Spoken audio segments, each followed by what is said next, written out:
Welcome to White County Medical Center. My name is Jennifer Varner and I'm the nurse educator here at White County. We're going to be talking today about some specific information that we would like you to know as students while you are here doing your clinical rotation throughout our facility. You should have a packet with you that you can follow along as we discuss these different topics throughout the video today.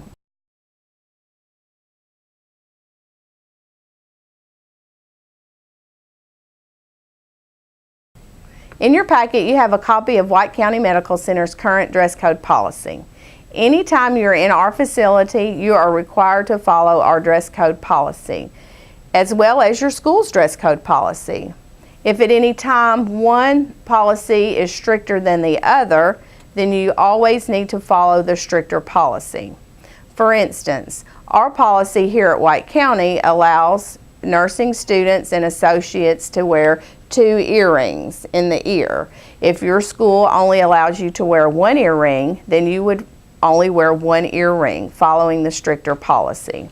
If you'll notice in your packet, looking at our policy, it's divided up into different categories, covering hair, nails, makeup. Be sure that you are familiar with our policy regarding those areas and make sure that those are consistent again with your school's policies or that you're following the stricter policy. We also have a section in our dress code policy that talks about business casual. Anytime you're here at our facility and you're not in your school uniform or scrubs, then you need to follow our business casual policy.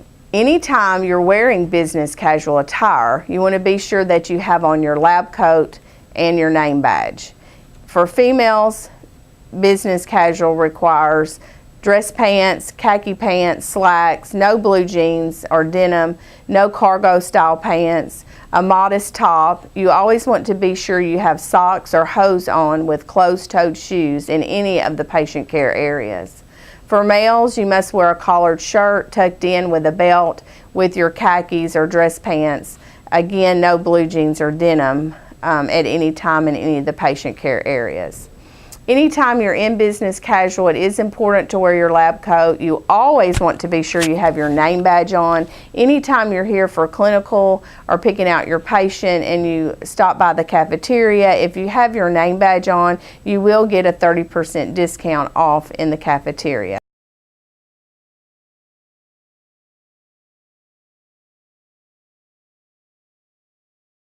We're going to talk about patient satisfaction for the next few minutes. Patient satisfaction is important to you as nursing students as well as our hospital associates. While you are here in your clinical rotations, our patients actually see you as part of White County. It takes all of us working together to improve patient satisfaction. Currently, White County Medical Center uses HCAHPS survey provided by CMS, Center of Medicare Medicaid Services. The HCAHPS survey covers 9 questions in relation to patient satisfaction. Several of these questions you can actually have an impact on while you're here doing your clinical rotation. The first question is, nurse always communicated well? Anytime you're in the patient's room, doing treatments, giving medications, assisting with care, always be sure you're communicating well and informing the patient of any of the activities or care you will be providing them. The third question is, always received help as soon as they wanted. Again, you as nursing students can assist with this.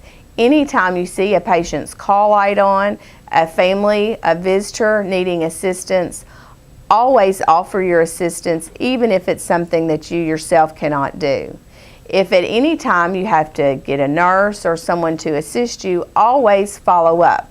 Go back and communicate with the patient that you inform the nurse or the unit secretary of their request. The next question, pain was always well controlled. As a nursing student, you will not be giving narcotics or pain medication, but you can always inform the nurse, the primary care nurse of the patient, if you have a patient that is in pain. Staff always explained meds before giving them. You will be giving medications during your clinical rotation at one time or another. Anytime you're giving a patient medications, be sure you're explaining why they're receiving the medication and any possible side effects. The next question, room and bathroom were always clean. Anytime you're in a patient's room, tidy up whenever possible. Be sure they have their bedside table close by with their needed items, and the trash cans are kept emptied, and they have a clear path to the bathroom. Area around room was always quiet at night. There are some of you that will do evening clinicals. Anytime that you're here in the evening, we want to be especially quiet in the nursing care areas and in the halls. The next question, yes, was given information about recovery at home. You can help educate our patients at any time throughout their stay regarding discharge, things that they can do at home to help with their disease process or recovery. The last question is, gave hospital a rating of 9 or 10. As you see, all of these questions have one word in common, always. It's hard to always do the right thing, but while you're here as a student, we do expect you to help us in our patient satisfaction and in assisting our patients have a great stay here at White County Medical Center.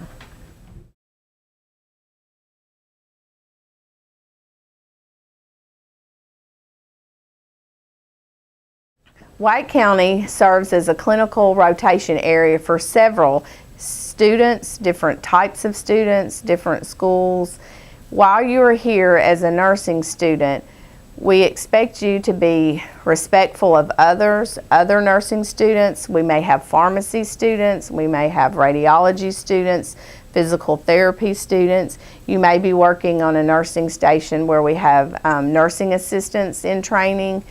There could be all types of students here on one particular unit at any given time. That being said, there needs to be good communication with the primary care nurse of your patient and the nursing assistant taking care of your patient. Every unit area will have a board with the patient assignments. If you're taking care of the patient in room 2310, you should look at the board, find out who the primary care nurse of that patient is and who the nursing assistant is taking care of the patient for the day. Then you should communicate well with both of those hospital associates about the care that you will be providing the patient. Anytime you're here as a student, for the most part, we expect you to help with the patient's hygiene needs, feeding, bathing, those type things. Those activities need to be discussed with the nursing assistant. At any time, if you're giving medications, not giving medications, doing certain procedures, need experience doing other procedures, that information needs to be communicated to the primary care nurse of the patient. Remember, the primary care nurse of the patient may also have a nursing assistant student under her, or an LPN student, or she may have an RN student, or she may have an RN student that's just giving baths, or she may have an RN student that's doing their leadership clinical or capstone. We have a variety of students in a variety of different areas in their training, so communication is very important with the primary care nurse and the nursing assistant that will also be taking care of the patient that you are assigned that day. Another situation that can arise with there being several students in one small area is it may look like we're having a party to some of the patients or family or visitors. If at any time you need to discuss something, please go in the nurse's lounge or a different area if you need to discuss a certain topic or have educational opportunities that you need to discuss. We never want to congregate in the nursing station at the nursing area or line up down the hallway where it looks like we have several people just talking and having fun.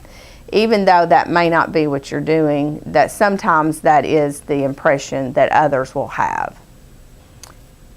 On certain areas, The stations may have computers assigned for students to document on, depending on where you're working. Always ask the charge nurse or other nurses which computer they would like for you to use for documentation. When looking through the charts, you never want to take a chart out of the nursing area unless you have special permission.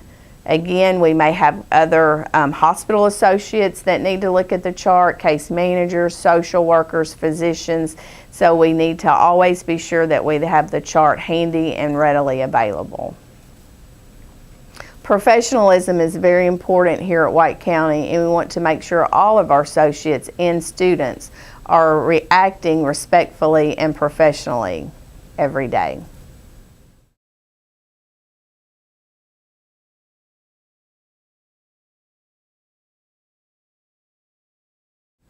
Our cell phone policy here at White County Medical Center states that there's 3 areas you may have your cell phone out: the nurse's lounge, the waiting areas, and the cafeteria. As a student, you should never have your cell phone out in the clinical area. If you do need to look up information on your cell phone that relates to practice, such as information on drugs or diseases, you still would need to take your phone into the nurse's lounge to look up that information. Again, if your school policy is stricter than our hospital policy on cell phone usage, then follow your school's policy.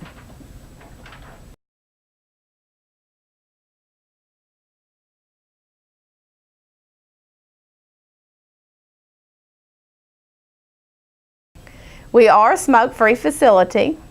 Remember, it is against the law to smoke anywhere on our campus.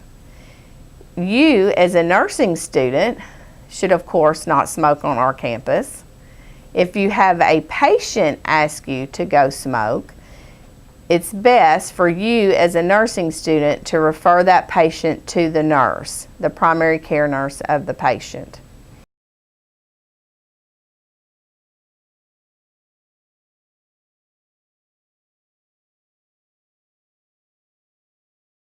Anytime you're here in your clinical rotation and meals are being served, we expect you to help the patients as needed. The first thing that you can help us do is make sure the bedside tables are cleaned off. Our dietary associates bring the trays in and set them down on the bedside table. They then come back and pick up the trays at the end of the meal. Any portion of the meal eaten by the patient is recorded in CPSI along with their intake. You, as a nursing student, are not responsible for recording the amount drank or eaten during meal times. However, if you take a patient a Coke or juice or water at a different time and it's not meal time, you will be expected to record that information in CPSI. Anytime you have a patient that is NPO and misses a meal, or they've been NPO for a procedure and now they're back and now they're allowed to eat, we need to try to fix them a continental breakfast or a continental lunch out of the nourishment room. The nourishment room is for patients only. Any food in the nourishment room is for our patients. We have Cokes, coffee, juice, Jell-O, pudding, things like that for our patients. There is a code to get into the nourishment room. You need to know this code. It's 2-4. You hit 2-4 at the same time and then 3, and that will let you into the nourishment room.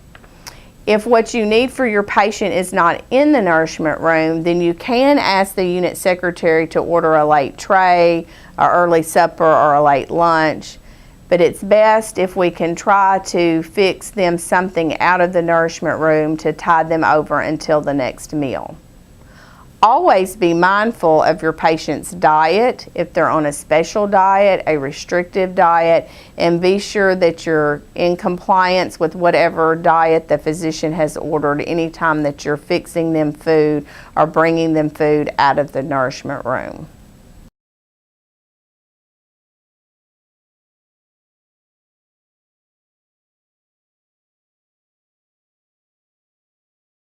While you're here as a nursing student, there will be some limitations to what you can do. Your nursing instructors have a copy of our policy in regards to this. I do want to discuss with you a few specifics, however. First of all, whenever you're here as a student, if you're giving medications, you will not be able to remove those from the Pyxis. We do not give all of our students access to the Pyxis. If you are giving medications that are in the Pyxis, you will need to have the primary care nurse of that patient get those medications out of the Pyxis for you. Of course, if the medications are in the med room, in the drawer, or in the computer on wheels drawers, then you will have access to those medications. You will just not have access to the Pyxis or medications in the Pyxis. Another limitation is in regards to narcotics. You will not be allowed while here as a student to give narcotics or controlled substances. If you're not sure if a medication is a narcotic or controlled substance, please check with your instructor or call the pharmacy. There are certain medications that are on the list and some that actually come on the list and off the list. So it's never wrong to check with the pharmacy if you're not sure about a particular type of medication. IVs. We do want you to get an opportunity to practice starting IVs. In regards to IV therapy, our limitation is that you only stick the patient once. If you're unsuccessful on your first attempt, we ask that you not try again. Get one at the primary care nurse or another nurse on the floor to start the IV. Another limitation that you will have as a student nurse is, of course, you will not take any orders from physicians or any lab results over the phone. Along those same lines, you will not get consent signed or permit signed for procedures. In regards to isolation, you are allowed to take care of patients in contact isolation for MRSA or C. difficile. However, we do not want you taking care of patients in contact isolation for VRE, vancomycin-resistant enterococcus. So when you're here picking your patient the day before, if that's the case with your particular school, and your patient's in contact isolation, then you need to make sure you know why your patient's in isolation. If they are in isolation for VRE, you would not want to take care of that patient. Another area of isolation that is limited to our nursing students is airborne isolation. Airborne isolation requires special equipment that is not available for students. Any activities regarding central lines, accessing infuser ports, changing dressings, or tasks related to blood administration can only be performed by a nursing student if they are in the company of a White County Medical Center RN. So we do want you to have these opportunities and be able to practice some of these skills, but you must be in the presence of a White County Medical Center RN to do so. The policies and procedures of White County Medical Center are on our intranet. From any hospital computer, you should be able to pull up the policies and procedures for the general manual and the nursing manual. On our home page at the top of the screen, you will see general manual and nursing manual. If you're looking for a nursing specific policy, you can click on the nursing manual. If you'll scroll down about halfway, you can click where it says list alphabetically and scroll through our policies.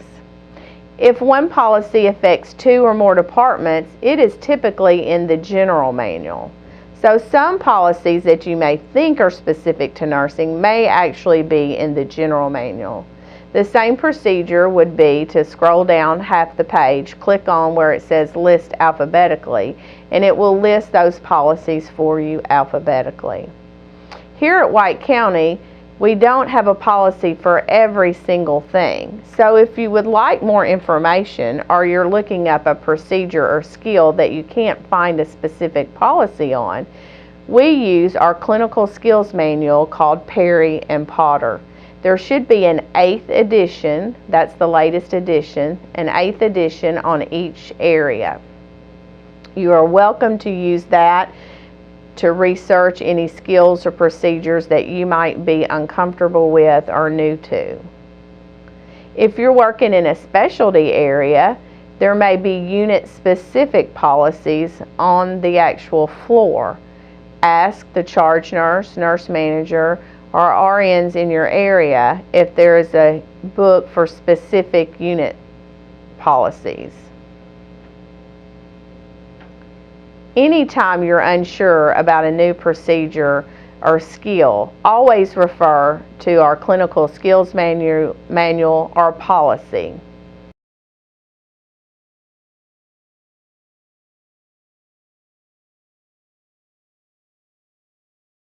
You have a sheet in your packet called Flack Pain Scale. Flack Pain Scale is a type of pain scale that we use here at White County for any patient that cannot verbally rate their pain on a scale of 0 to 10. I know you're all familiar with pain rating assessment scales, asking the patient to rate their pain. However, there are some times when a patient just cannot do that. Whether they're a pediatric patient, a cognitively impaired patient, a patient with dementia, they've had a stroke, for whatever reason, you have a patient that can't say, my pain is a 6 on a scale of 0 to 10, then you will want to use the Flack Pain Scale. The Flack Pain Scale is in your flow chart, and you'll be able to easily follow through and answer the questions. Flack stands for face, legs, activity, cry, and consolability. 5 areas. Each area gets a score of 0 to 2. If you'll look at your handout, you can see how you would score the different areas. The flowchart will actually add the score up for you at the end. So if your patient scores a 6 out of 0 to 10 on the Flack Pain Scale, then that is their pain assessment. When using the Flack Pain Scale, you would not want to also use the verbal pain scale. So on your flow chart, you leave that area blank. Use the Flack Pain Scale. If they rate a 4 or higher on the Flack Pain Scale, then you would need to let the nurse know. Additionally, if they verbally tell you their pain is a score of 4 or higher on a verbal pain scale, then again you would still let the primary care nurse know. Now, we've just discussed that you would not be allowed to give narcotics or pain medications as a nursing student. So we would like you to be sure that you inform the primary care nurse if you do have a patient in pain. If she does give pain medication, then you can certainly go with her, learn about the medication, look it up in your drug book, know the side effects, how to give it, and still use this as a learning experience. Anytime your patient receives pain medication, we would like for you to help us with our pain reassessments. They should be reassessed within 30 minutes to an hour and have another pain assessment, set of vital signs, and oxygen saturation.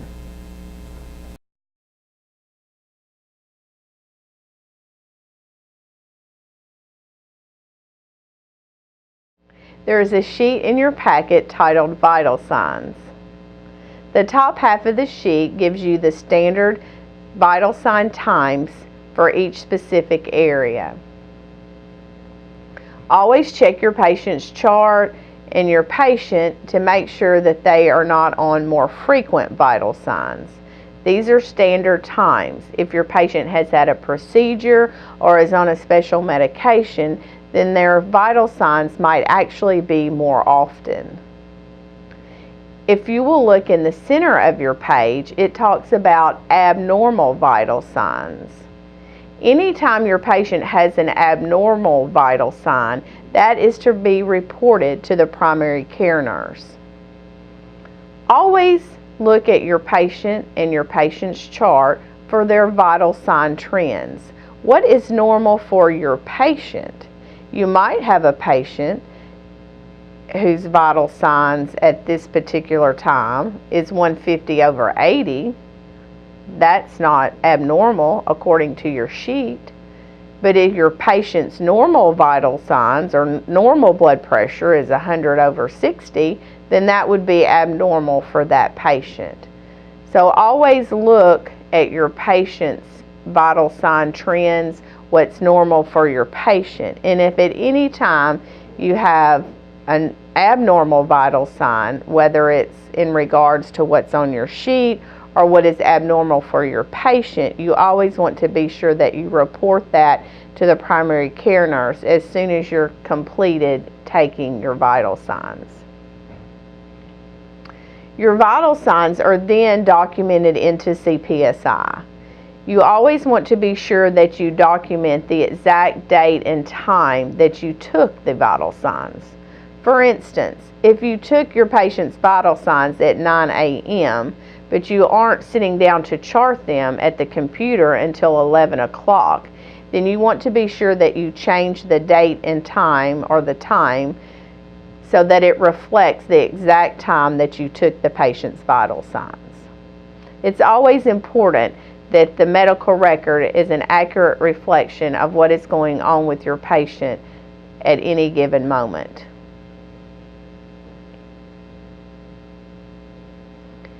At the bottom half of your sheet, it talks about intake and output.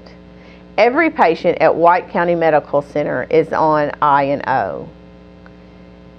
At any time you take a patient to the bathroom, bring a patient something to drink outside of meal times, we want you to record that in CPSI as intake or output. All of our female patients should have what we call a hat, and all of our male patients should have a urinal, so that you can accurately measure any urine output for that patient. If you have a patient that maybe is incontinent in bed or throws up and you're unable to measure that, then that is still recorded in CPSI, but it is documented as a frequency. If at all possible, we would like all intake and output to be accurately measured. If at any time you have a patient on fluid restriction or strict I&O, then the water glass at their bedside needs to be a graduated cup so that we can determine exactly how much water they are drinking. Typically, the nursing assistants will bring patients glasses of water throughout the day. This is usually done with a styrofoam cup. If you have a patient on fluid restriction or strict I&O, they will need to have the graduated cup at their bedside.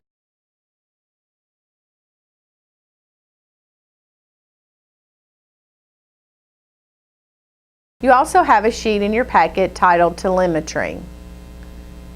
Several of our patients at White County Medical Center are on telemetry. While you're here as a nursing student, you may actually place a patient on telemetry. In order to put a patient on telemetry, you would need to obtain the telemetry kit from the clean supply area and the telemetry monitor from the monitor techs in CCU. We actually have monitor techs in CCU that watch all of our patients throughout this campus and our South Campus that are on telemetry. Our monitor techs are responsible for all the documentation regarding telemetry. If at any time you go to CCU to obtain a telemetry monitor, you need to have the patient's name, date of birth, account number, and room number to give to the monitor techs. It's best if you take a battery and make sure your battery is working in your telemetry monitor once you go down there to pick it up. Upon coming back to the room, if you're placing a patient on telemetry for the first time, you must wash and clean the skin. You would want to take your electrodes out of your kit, attach them to your lead wires. You peel the back off of your electrodes. Check and make sure your conductive jelly is moist on your electrodes, and then apply them to the patient's skin. Your telemetry box actually has a diagram that's color-coded that will show you where to place the electrodes. Electrodes can cause irritation, redness to patient's skin. We like to change the electrodes at least once a day or every 24 hours. Typically, this is done with the bath.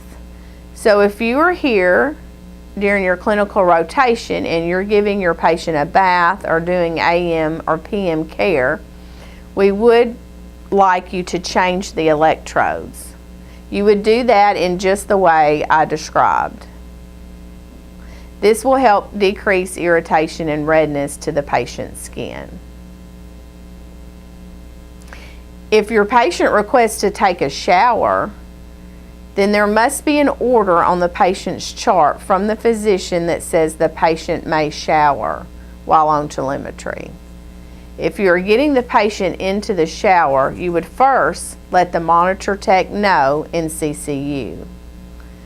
Then take the patient off the monitor, allow them to shower. When they get out of the shower, you would then place the patient back on telemetry, just as I've described. Always call the monitor tech desk and make sure the patient's back on telemetry and you have a good rhythm. Most of the stations do have a monitor at the desk where you can look at your patient's rhythm and make sure everything is good and there's not a lot of artifact while they are on the monitor. If at any time the monitor tech cannot detect a rhythm, it looks like a lead's off, battery's low, there's too much artifact, she will call the nurse's station. If someone calls the station and asks you to check the leads in room 2310, then please do so. The monitor techs are charged to call the floor every 5 minutes until whatever problem is fixed. If there is a lethal or life-threatening arrhythmia, the monitor tech will call the red phone in the nursing area, letting you know that this is a life-threatening situation.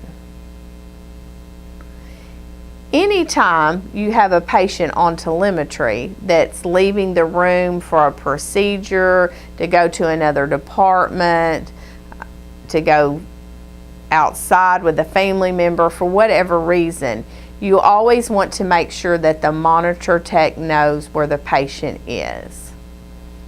This is done by simply picking up the patient's phone in the room or out at the desk and calling 5111 and letting the monitor tech know that the patient is fixing to get in the shower or leave the room for a procedure, whatever the case may be. The monitor tech should always know where the patient is. There should be a sign at the head of the patient's bed stating this patient is on telemetry and give you the number 5111 so that you know to call the monitor tech. Likewise, if the patient's been out of the room for a procedure and now they're back, the monitor tech would need to know that information as well.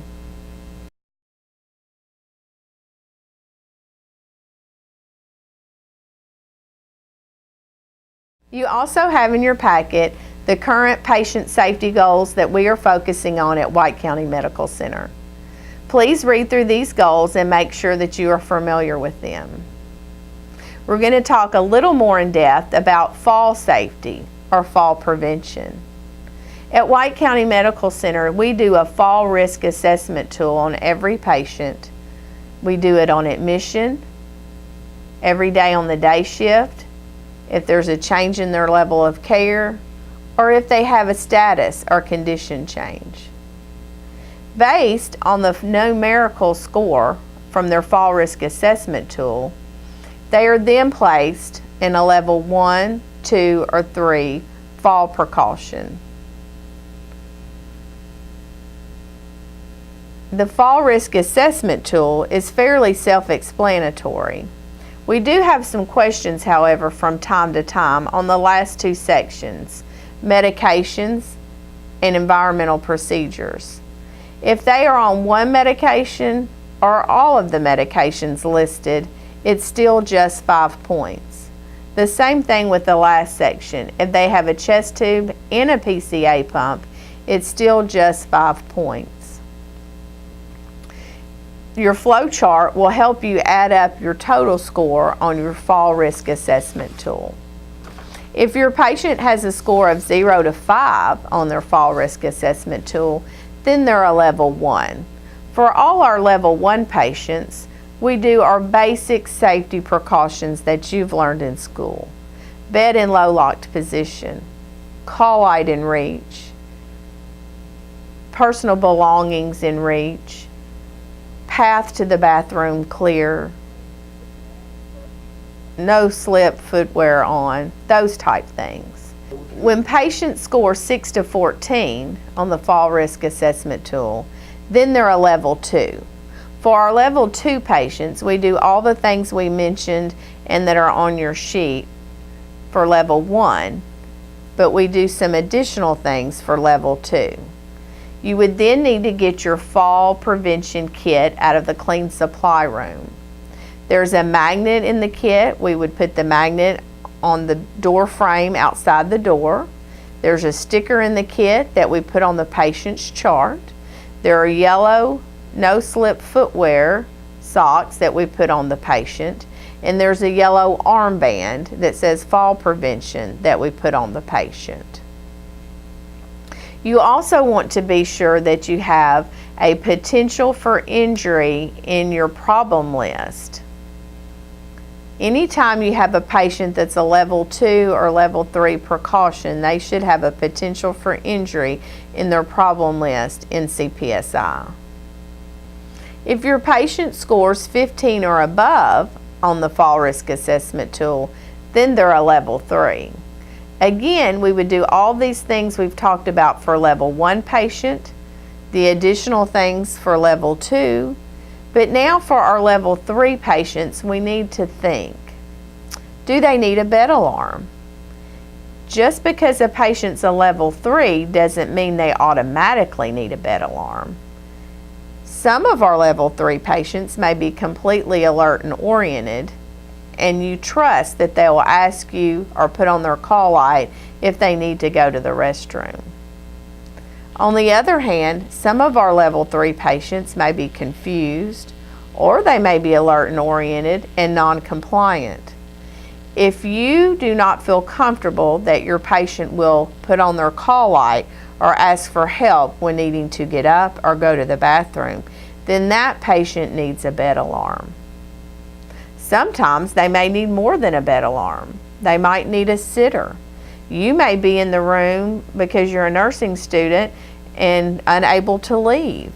If this is the situation that someone needs to be with the patient the majority of the time, then we need to let the primary care nurse know, the supervisor know, the nurse manager know, so maybe we can schedule a sitter for that particular patient.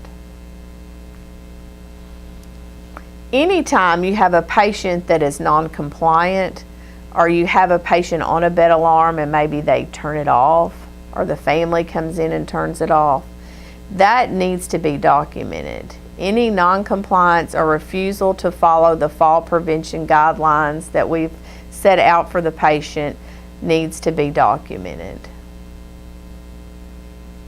Even though we follow all the precautions available to us, we still sometimes have patients that fall. If you have a patient that falls, you need to report this immediately to the primary care nurse. She will have several steps that she'll need to follow that you will see here on your sheet. You will not follow those steps as a student, but the primary care nurse of the patient will be the one to do that. Now, you may think it's silly to talk about the definition of a fall, but different facilities actually have different definitions for a fall. Here at White County Medical Center, the definition of a fall is any unintended event resulting in a person coming to rest on the floor or ground, or reported to having landed on the floor or ground. This could be witnessed or unwitnessed. This is our definition of a fall. A fall is not if you're assisting the patient maybe to the chair or to walk, and they start to go to the floor and you assist them to the ground with no injury, then that is not considered a fall. It is, however, considered a near miss and still needs to be reported. Here at White County, we want to make sure that all our patients are safe. Please make sure you're familiar with all the safety goals presented in this packet.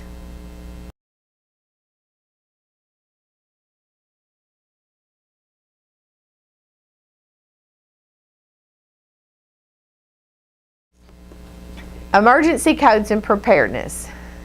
This sheet in your packet explains all the emergency codes at White County Medical Center.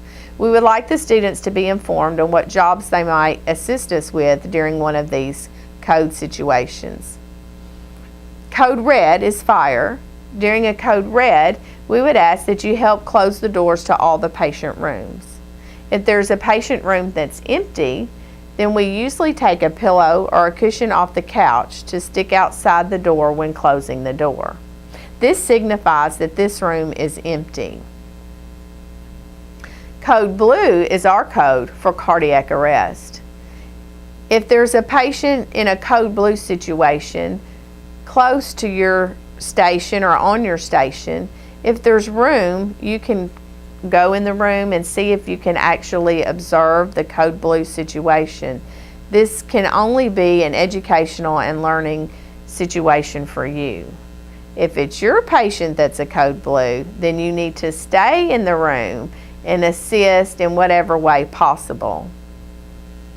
Code pink is for infant abduction, and code Adam is for child abduction. If either one of these are called overhead, you might be asked to guard a stairwell, hallway, elevator. And of course, you would not let anyone by that had a baby, an infant, or a child, or even a bag big enough to put one in. Code orange is our code for a bomb threat. The last two, Stat 13 and Dr. Strong, sometimes people get confused. Dr. Strong is what we call for lifting assistance. Again, this would be in an emergency situation. So if there was a patient that had fallen and needed lifting assistance up to the bed, that's a Dr. Strong. Stat 13 is what we call for a potentially violent situation. If you have a patient, family member, or visitor that appears to be becoming angry and could be potentially violent, then that is a Stat 13. Our male associates in engineering department respond to the Dr. Strongs and Stat 13s. Our safety officers also respond to Stat 13 and Dr. Strong. The second half of your page talks about some alerts. We have a weather alert and a tornado alert. Weather alert is called overhead if there's any potential severe weather in the area. During a weather alert, it would be safe if you stayed here on campus. We do not discharge patients during a weather alert. During a tornado alert, you are not allowed to leave the campus. We would need your assistance to move patients away from windows, ambulatory patients into the hallway, and family members and visitors down to the Hubach Conference Center. A tornado alert means a tornado has been spotted in the area. Yellow alert and red alert are for disasters, internal or external. During a yellow alert, there is nothing you would do as a student. During a yellow alert, our charge nurses, managers are making plans. Are there patients that we can move out? Are there nurses at home that we can call in to help? This is the planning stages. During a red alert, then that means the disaster has been confirmed. We have several victims coming to our emergency department. You are not allowed to leave the facility during a red alert. You would stay on your particular area where you're assigned and help out as needed. We may be discharging patients home. We may need your help with transferring patients to other areas.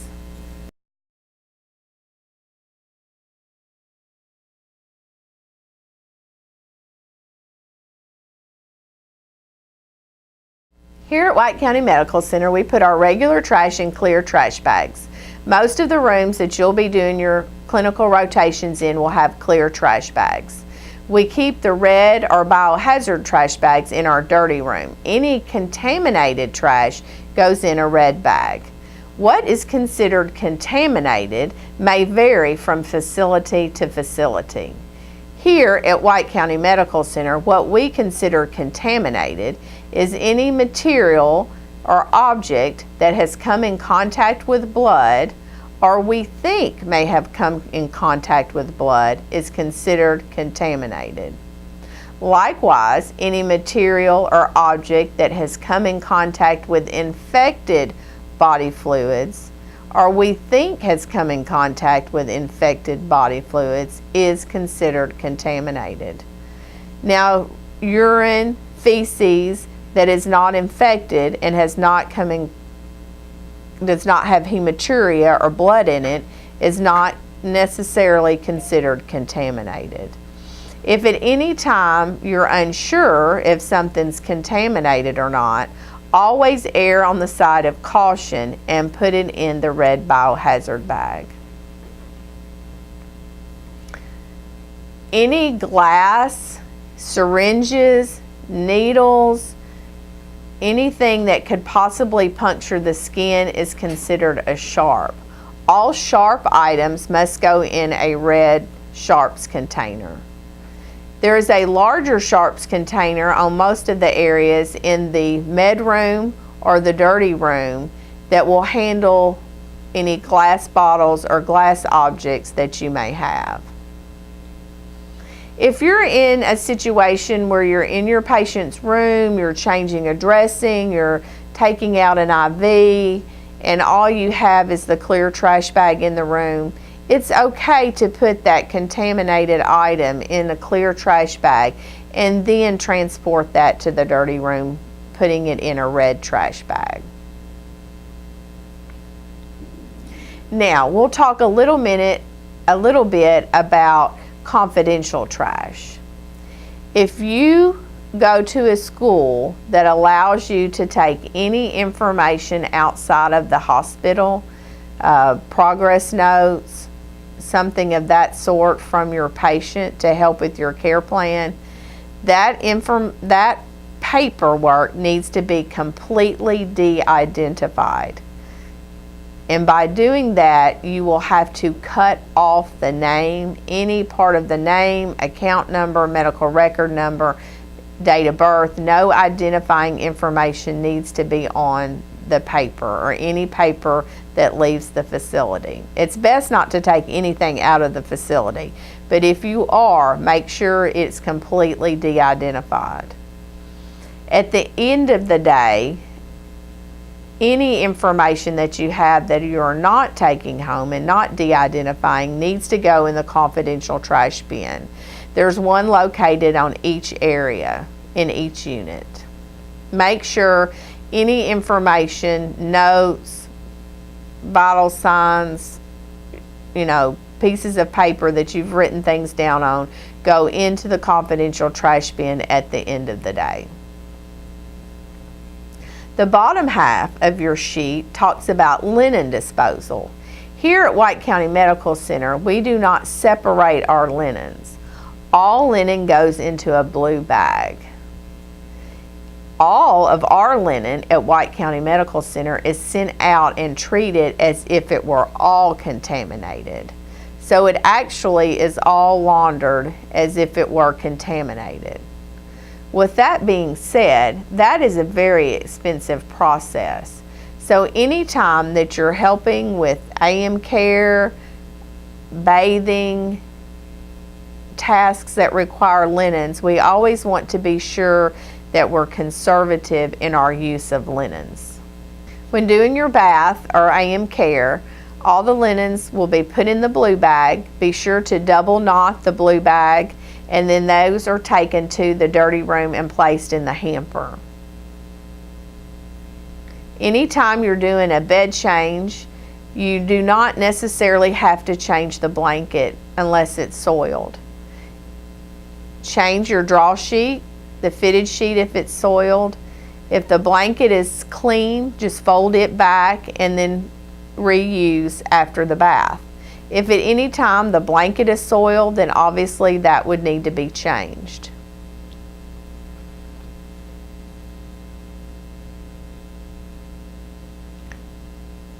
Isolation. We talked a little bit about what type of isolation patients you will not take care of. Those are patients on airborne isolation and contact isolation specifically for VRE.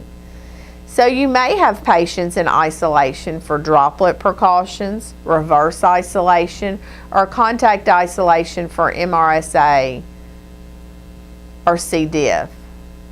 If you have a patient in isolation, you should have a cart outside the room, a sign outside the room on the door frame that says what type of isolation they are in and what you should wear when entering the room. Any patient in contact isolation, when you are entering their room, you should have on gown and gloves. If you are taking care of a patient in droplet precautions, then you should have on a surgical mask. If you are taking care of a patient in reverse isolation, you would want to check the physician's orders for specifics on what to wear in that patient's room. Remember, if you have a patient on reverse isolation, you're protecting the patient from you. So if you are sick, you would not want to take care of a patient that's immunocompromised and in reverse isolation. Okay, so if you have a patient that's in isolation, we talked about you would have a cart outside the room, a sign on the door. Upon entering the room, you should be red bags in the trash cans because all of your trash in an isolation room will be contaminated. All the linen would still go in a blue bag. There should be a stethoscope inside the room for you to use, and there should be disposable thermometers inside the room. Any item that you take into a contaminated room should stay in the room or be specifically cleaned. You always want to wash your hands inside the room with the chlorhexidine, and then upon exiting the room, you would use the Purell. If there is no chlorhexidine in the room, there are bottles in the clean supply room or in the top drawer of the isolation cart. The top drawer of the isolation cart should also have extra disposable thermometers. There should be gowns, gloves also in the isolation cart. If at any time you lack materials from the isolation cart, you can call materials management. There may be an area on your unit that stocks extra supplies, so you can check with one of the nurses. If at any time you feel you need extra protection, extra gloves, booties, hats, we have surgical masks with the eye shield, then please ask, please look around and get those items. We want you to always feel protected and use these items in whatever situation you may need them. The last part of your sheet talks about our different disinfecting products. We have Cavi wipes that you're probably familiar with. We like Cavi wipes. We use Cavi wipes on everything. Cavi wipes are good for cleaning areas around the desk, in the patient's room, your IV poles. the stretchers, the beds in the emergency department in between patients, things like that. We also have Virex that we use similar to CaviWipes. Virex is a spray cleaner, spray disinfectant. Some of our equipment, such as our IV pumps, we have to use the Virex on. We cannot use the CaviWipes. Then we have a disinfectant called Expose. Expose is a disinfectant that we use on products that have been exposed. So that makes it easy to remember. If you have a product or an item that has been exposed to blood or infected body fluids or been in an isolation room, then it will need to be cleaned with Expose. To do that, you will go in the dirty room, spray their item down with Expose, and it must sit for 10 minutes. After 10 minutes, you can come back and wipe the item down with Virex. The reason for that is the Expose leaves a caustic film on the product or piece of equipment that could be irritating to the patient's skin. Please be mindful anytime you're in the patient care areas that you keep them neat and clean and use whatever cleaning products are available to you.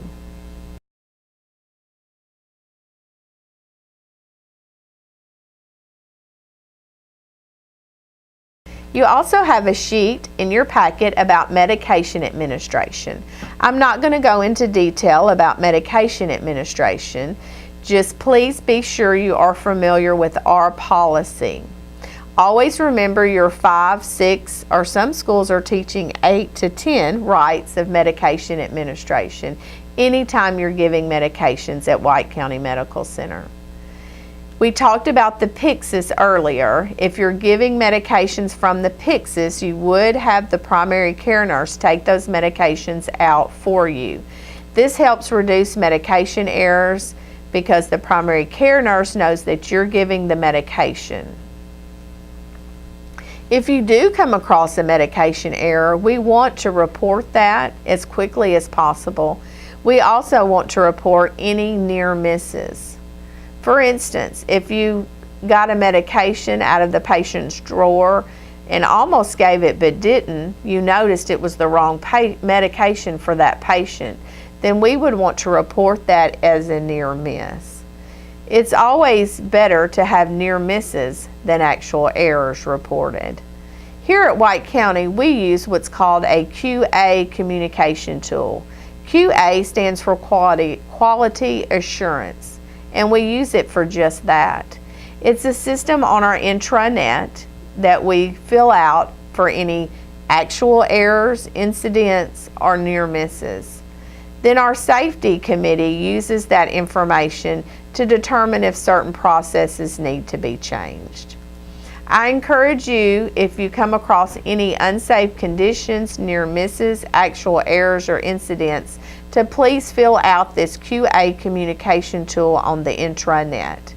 You can fill it out, your nursing instructor can fill it out, I can fill it out, your charge nurse can fill it out. We just need the information. The QA communication tool is only as good as the information that we put in it. We know you'll be checking your medications and looking closely at your charts. So again, if you see a potential error, please let us know. When checking your medication administration record, your MAR, always be sure you check your orders on your chart and make sure you see your medication orders that are on your chart actually on your MAR.